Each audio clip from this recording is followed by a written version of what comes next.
Hey, welcome to this week's episode of Classical Inc. I'm composer John M. Churchill. Today we will be discussing sharps versus flats, the differences between the two, why we have both, why we use sharps versus flats in certain circumstances or vice versa.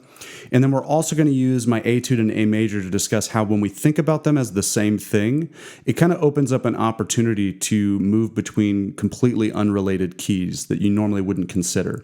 So hopefully we'll learn something today. Let's get after it.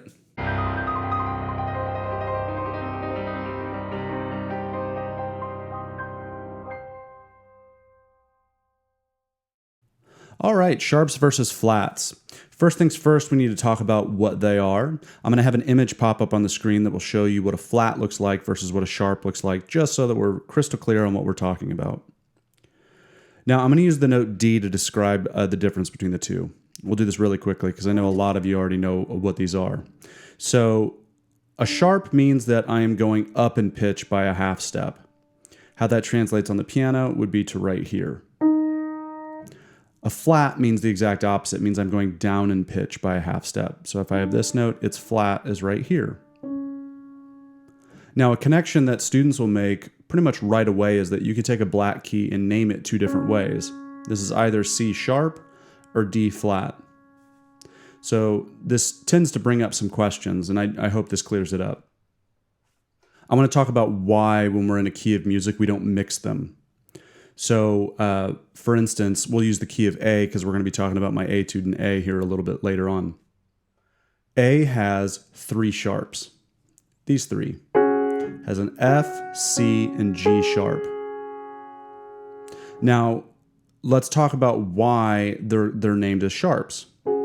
When you have a key of music or a scale, every letter in the musical alphabet needs to be represented.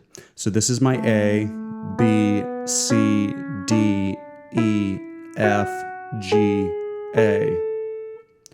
What happens if I mix them, what ends up happening is that I omit one letter and I double another one. I'll show you what I mean. So let's say that C sharp, that's that first black key in A major that we run into. Let's say I name that D flat instead. What I have is A, B, D flat, and D. So right away I skipped C and I named two different Ds. So that's why some keys have sharps and some have flats. It just depends on the spelling of how you're going to be able to get the clearest picture of every alphabetical letter. All right, so let's discuss the etude. I was talking about how we can, at the beginning, I was talking about how we can view them as the same thing to help us move somewhere else. So just to be clear on what the etude is that we're talking about, if you listen to the first track of my album, Perceive, Try Again, you'll hear it, but it goes like this.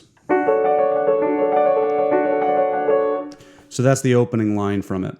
So I want to talk about the chord progression at the beginning of that and how we get to the B section of the music. So the chord progression, I'm just going to play them as basic chords, goes like this. That's a D major 7 to an A major 7. This section also includes an F sharp minor 7, as well as a C sharp minor 7. Now, before I go to my B section, I repeat that D major 7 lower, and I go down to that A major 7.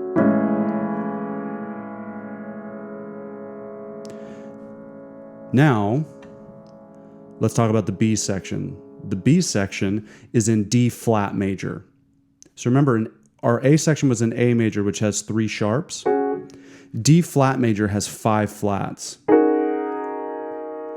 These two keys of music don't really have a whole lot in common, but we're going to discuss how we can actually transition from one to the other, just based on how we're actually spelling the notes. So the A section ends on an A chord, an A major 7. So while I'm holding this chord,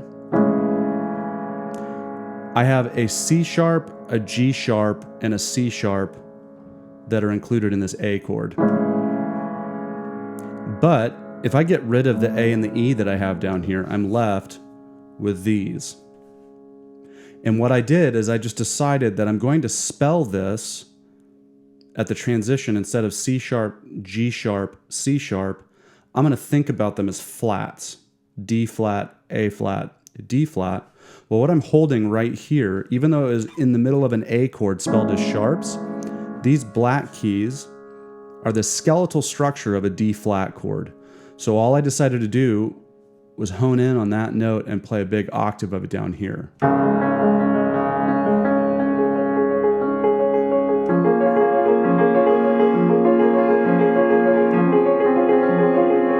And just move on in.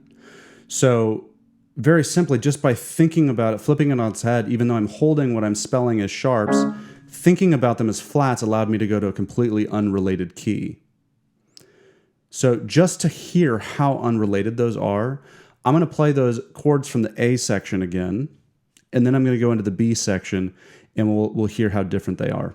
So this is our opening chord.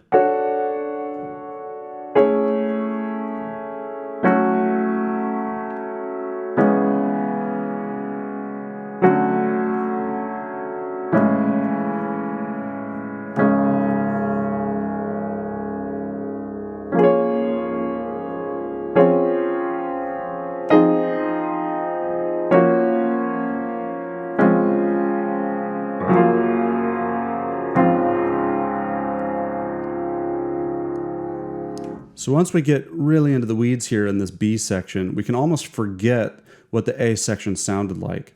So I'm going to play those last two chords of that B section again.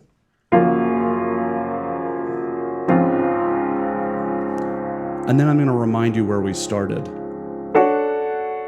Whoa, very different, very different. So that final chord coming out of that B section was a D flat major 7. And what I went to is literally a half step higher at a D major 7.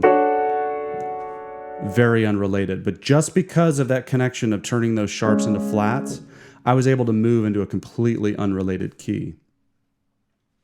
So if you're interested in learning this piece of music or reading through it and seeing for yourself, there's going to be a link below to the actual score, and you can download that.